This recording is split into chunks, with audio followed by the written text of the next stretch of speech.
Hi! In front of me is TOSCIDO M863, and today I would like to show you how you can change the HUD apps on this device. You need to begin by opening Play Store and simply downloading your new default app.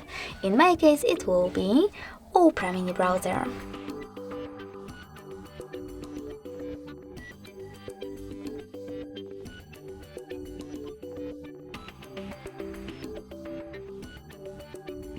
Now wait for it to download and click Home button.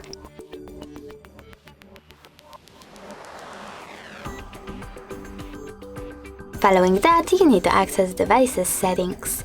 Then choose Apps and Notifications section, click on Default Apps and tap on one of those options.